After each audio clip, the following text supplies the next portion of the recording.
about the participatory experience, for me, it comes down to what I call the 4 E's. And I'm going to demonstrate the 4 E's because this is where I think for when you're, it doesn't matter, this is with the technology doesn't matter. You could be doing it analog, like how Ann does, and Ann holds up her paper, or you could do it with what I'm doing, where I'm using all these different cameras and these different setup. But I'm going to talk to you about those 4 E's, and really what do the 4 E's mean for how we present. The first E, and maybe the most important one, is that emotion, that emotional connection that we have with our audience. And for me, one of the big things that when we start thinking about emotional connection is how do we have a conversation with a web camera? How do we reach beyond traditional? And I think part of that comes into how we position ourselves, how we kind of, even the words that we use, right? Everything from using, more we's and more together and less I's and more you's, but also, going from, hey, a standing presentation to now I'm standing, sitting on a stool to even sitting in a chair. That emotional, connection that we give is definitely different. But it's also important to think about what is the emotional reaction that we want to get from our audience, because that is something else you're going to want to factor in, right? Are you making eye contact? Are you standing far? Are you standing back, right? Are you walking towards the camera to bring people in? Or are you trying to, to show that body language and those things that you have going on? I think all of these are things that we have to factor in, the different ways that we approach our virtual presentations. And really that first E, which is emotion, is going to impact everything that we do, and really probably will make the difference between a good presentation and an average one. So yes, that first E is the idea of emotion, right? Emotion, what is that? How does that all work?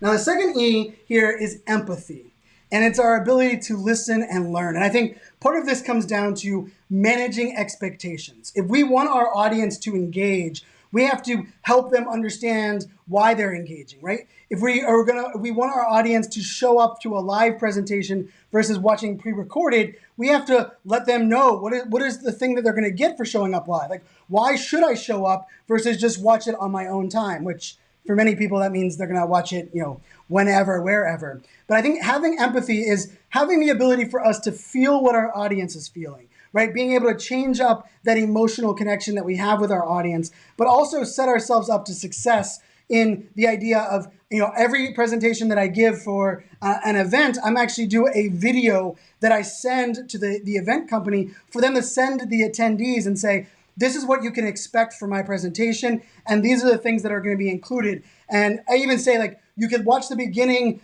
on your mobile device, but by the end, I want to jump you on video. So make sure you're sitting in front of in front of your camera, or you have a web camera in front of you. And so these are kind of some of the things that you're going to want to think about in this presentation style. And so that first one being emotion, second one being empathy. Now the third one is an environment, and you kind of saw before a little taste of this, but what I mean by this is setting up your environment to make you successful. If you're comfortable standing and presenting, you need to get a standing desk in an environment that allows you to deliver that. If you're more comfortable doing things, from a chair, why not bring in a chair, or even, have a stool that you can sit in, right? All of these things, and I think this is one of the ones that we underestimate the importance of creating your own environment that is best for you. It's not about the need to have all the space and all the cameras that I have. It's rather, what is the environment that makes you most comfortable for presenting? Because here's the thing, if you're not comfortable presenting, if you're not confident in how you're delivering something, it doesn't matter how cool the technology is or how many cameras you have, the audience will not be comfortable at all. So that's environment, setting up your environment. Everything from, where is the microphone? Do you want a lavalier microphone? Do you want one on your desktop? What is the style that you want to present? All of these things have to be things that we have to think about. And then the fourth E, which I think is one that, kind of gets into our head oftentimes, is that we try to have everything put together before we deliver it. I can tell you, for me, this one, press the damn button, right, which is on my hat, is actually one of the ones that is probably the most essential when it comes to virtual, because this isn't natural. Like, I'm sitting in my home office in Washington, D.C. area, talking to a camera as if I can see all of you and feel all of you, and I'm recording this myself. And I've done over 60 presentations since March 30th, and I'm still figuring things out, right?